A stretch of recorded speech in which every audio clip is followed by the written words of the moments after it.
name is Bill Krampf, K-R-A-M-P-F. I'm a Deputy Chief with the Anne Arundel County Police Department. I want to first start off by saying that we have de-escalated the scene.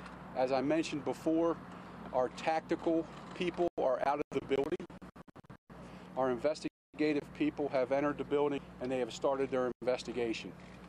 As a person, a white male in his late 30s in custody, and our Criminal Investigation Division investigators are interviewing him now.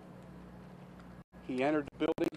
This was a targeted attack on the Capital Gazette that is located at 888 Bestgate Road on the first floor. He entered the building with a shotgun and he looked for his victims as he walked through the lower level. We have secured the building. We are in the process of notifying the next of kin. We have 5 confirmed fatals and 2 injuries. The injuries, to my understanding, are superficial, possibly from glass from the shotgun blast. We are working on now securing his residence. He does live in the state of Maryland. We are in the process of securing that residence and preparing for search warrants.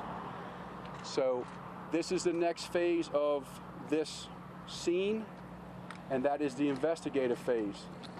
This is the part that takes the most time. As I would assume many of you have already heard from many other police agencies in the state of Maryland and across the country, the investigative process is very difficult.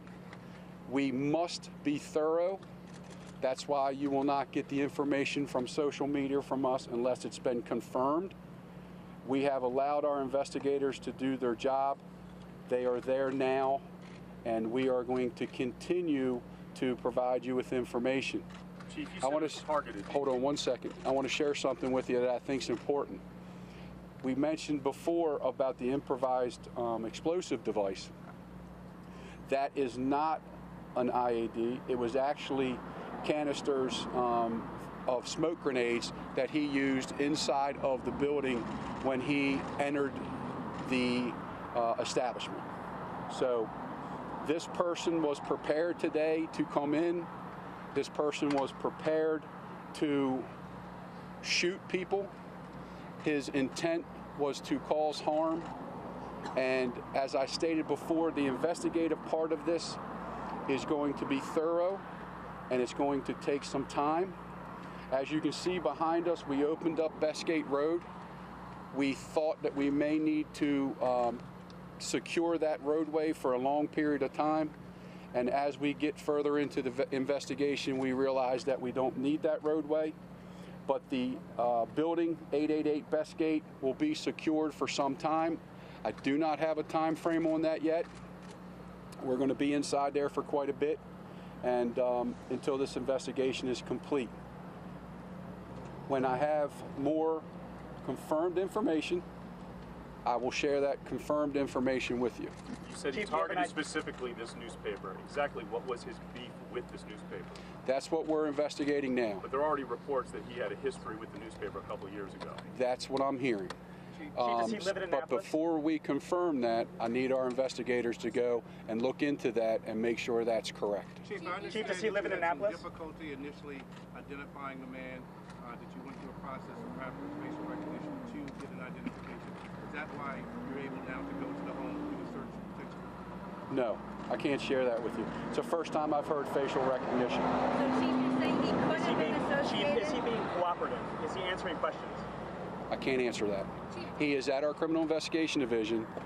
Our detectives are down there with him. I have not interrupted them to ask him if he's being cooperative. When do you think we're going to get any more information on the suspect? You will have the information as soon as we confirm it. Is this somebody that's known to you, Chief? Is it, do you have a history with him? Can you confirm if this suspect did have a connection to the Capital Gazette? Can you tell us that? The only connection I can tell you about right now is possibly through social media. But I does he have any no history other with your confirmation. department? Any of your department had any issues with this guy in the past, or other departments? We are still looking into that. I cannot confirm whether or not our department has come in contact with him. We will have that at a later time as well. Have you received any comment from any family members? Chief, is he a resident of Maryland? Can you at least tell us, is he a resident of Maryland or he came from outside? No, he's a resident of Maryland. Did he know who he was looking for? You said he was walking through looking for things. That's going to be part of the investigation. I can't confirm for you whether or not he actually knew employees there or if he just targeted the business in general. When will you be able to confirm his identity? Can you tell us where in Maryland he's a resident? No. When are you going to be able to confirm his identity, Chief? Because a lot Very of us already soon. have the names. Chief, can you Very provide any soon. information on the type of shotgun? Was it a sporting shotgun? Was it a tactical shotgun? And can you provide information about these smoke grenades, if they were commercially available or military? I don't have that information. I will Were find there out. accomplices, So sir? were all the people shot in the newspaper office then? I can't confirm that. They were shot on the first floor. Deputy Chief, you also talk about the gunman trying to hide his identity in certain ways, maybe with his fingerprints burned off or things. Can you confirm any of that? I cannot. It's the first I heard facial recognition and the first that I've heard anything about fingerprints. We have no verification on either. Sir, can you confirm he has a criminal record? I can't confirm Did that. the Gazette have any threats against him, or any threats either on social media or directly sent to that building? Do you know? We know that there were threats sent to the Gazette through social media. Do you have a By this person? Recently, by this person? He's in his late 30s. By this person? Those threats were sent by this person? No, the threats were sent over social media. We're trying to confirm what account that was, and we're trying to confirm who actually sent them. How long were the threats Can you tell us anything about the broken windows on the fourth floor? I'm sorry, hold on 1 second. How long ago were those threats? How long ago were those threats? To my knowledge, those threats were as early as today. Can you tell us anything about the broken windows on the fourth floor? I can't answer that. The broken windows on the fourth floor, as I mentioned to you guys once before, we have a two-phase approach, right? One's tactical, one's investigative. Those broken windows on the fourth floor, probably, and I will confirm this, but I'm almost positive they came from our tactical guys. Deputy Chief, are all the 5 fatalities employees of the Gazette? Are all 5 fatalities employees of the Capital I can't Gazette? confirm that. Have you had a chance to see the surveillance videos yet? We have not. In fact, that's a great question. In fact, we're pulling all those as we speak. We have property managers here.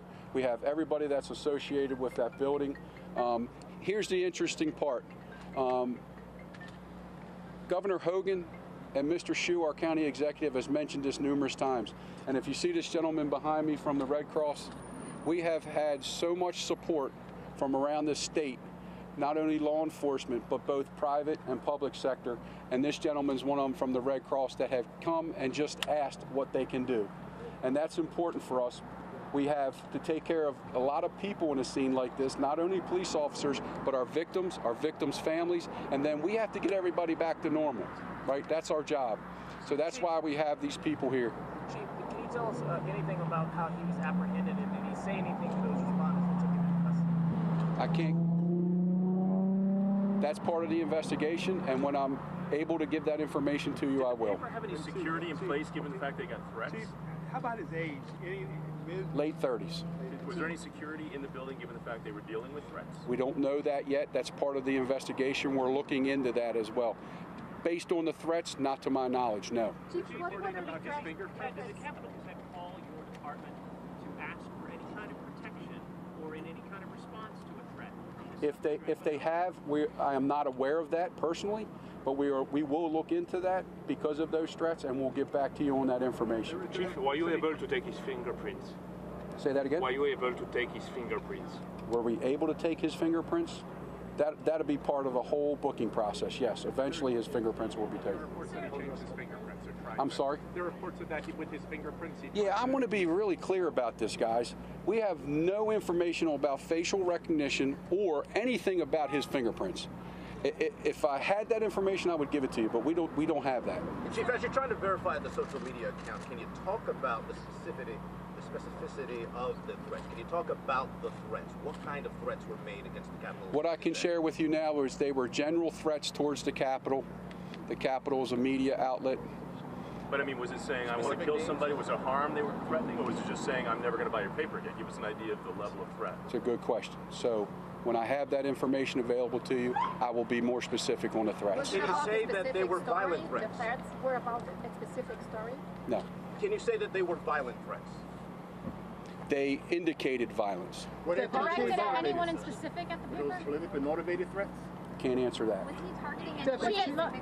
We do not have we have no knowledge at all that he was targeting anyone specific at the Capitol. No. Deputy Chief, has the Evening Capital talked to you at any point recently about some concerns or threats? Have they personally contacted you? Did you guys have a conversation with that? No. Look, I want to be clear about another point. The Capital newspaper is our local newspaper. We interact with the Capital newspaper daily. Lieutenant Frazier is our public information officer. We have friends at the Capital newspaper.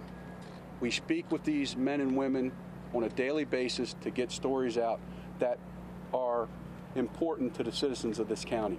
So we're here, we're invested, we're going to get this investigation right, and we're going to come back and we're going to give you credible, confirmed information to answer all your questions. Chief, when do you think you're going to have a name on the suspect? Soon. Was there a boosted One more. police presence after the threats were issued? Can you say what it Say that again? Was there a boosted police presence of any kind after the threats were issued? No. I'm just curious. What about the Last one. injured? Can you tell us anything about the injured?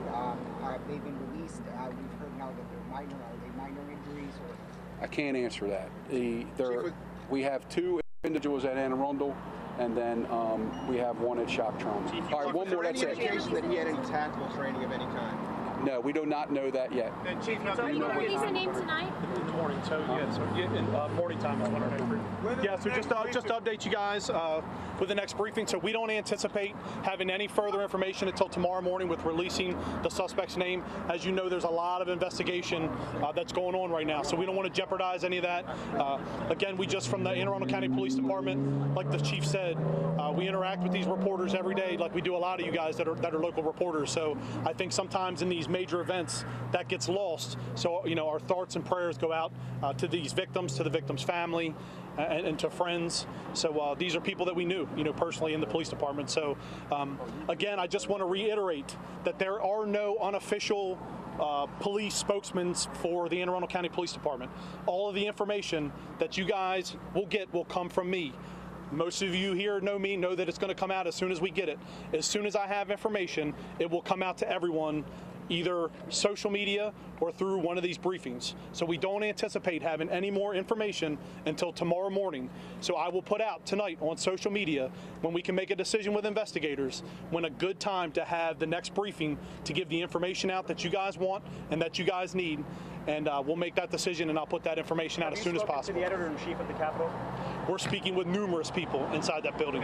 We had 117 people that we evacuated out of that building. Many of them are witnesses. So we have detectives that are interviewing essentially over 100 people, as well as the suspect. So there's a lot of moving parts here. And, our detectives are doing what they do best. So they'll get to the bottom of it and find out exactly. Can you tell us if the employees have been helpful with identifying the suspect? Have the employees been helpful? There's been a lot of witnesses that have been helpful with the investigation. So yes, so the investigation moves forward very swiftly and has been progressing well. Lieutenant, we were told 170 people were evacuated earlier. You said 117? No, about 100.